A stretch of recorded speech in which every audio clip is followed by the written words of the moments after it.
What's going on, everybody? It's your boy Rick One Ball coming at you again with yet another classic. If you don't know what I'm doing, I'm making sure I cover each and every NBA game to provide you with up-to-date sports analysis as well as my opinion on these games. Get into the game. The Minnesota Timberwolves versus the Phoenix Suns. You know what? Let me start off by saying this. When you're the leader of a basketball team, it doesn't mean that you need to score every time down the floor.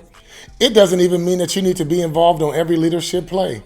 But what it does mean is you need to be very calculated and pick your spots on ways you can be the most impactful for your basketball team. With that being said, Devin Booker looks good out there, doesn't he? Now, he only had 18 points on 6 of 18 shooting. But Devin Booker was aggressive from opening tip.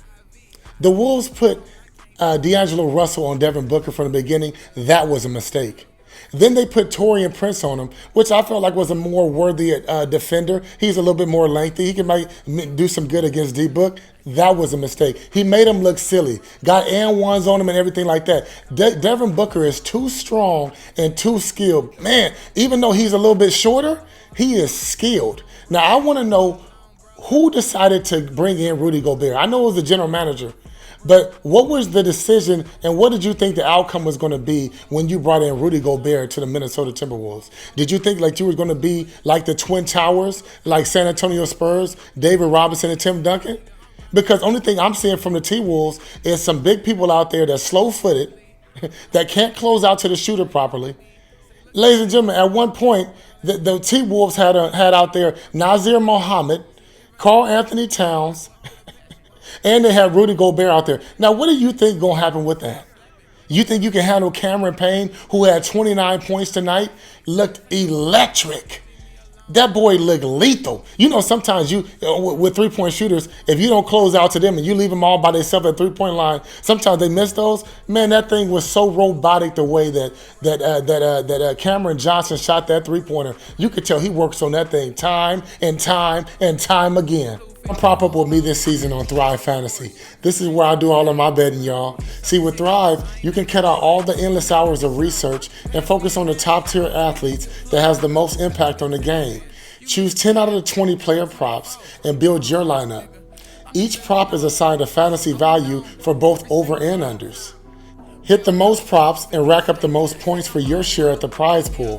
Thrive has over 200,000 in prizes weekly, and if you use my promo code ONEBALL, they'll even match your initial deposit up to $100. So get into one of those contests and use my promo code ONEBALL, and they'll match your initial deposit up to $100. Back to the show. The Suns would go into halftime with a 7-point lead and stretch it out by as many as 18 throughout the third quarter. Minnesota would rally, and they would cut the lead all the way down to 2 points behind an Anthony Edwards 3.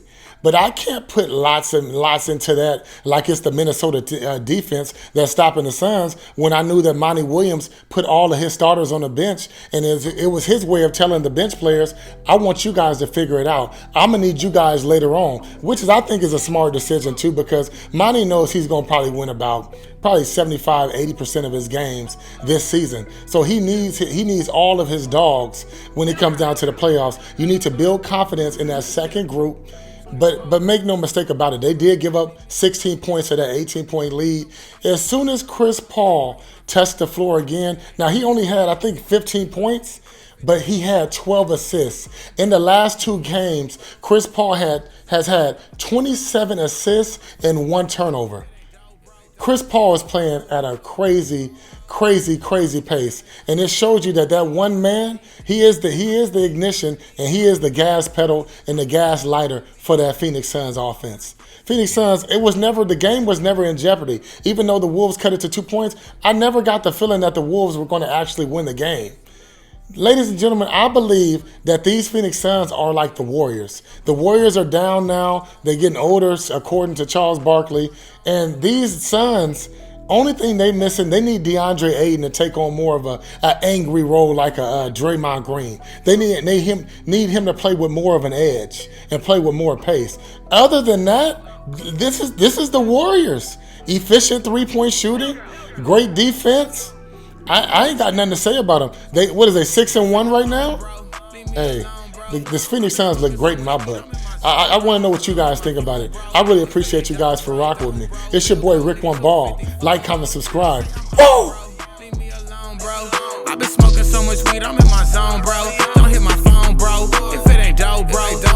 Bill code, nigga, 254 ho. These hoes naked on that IG.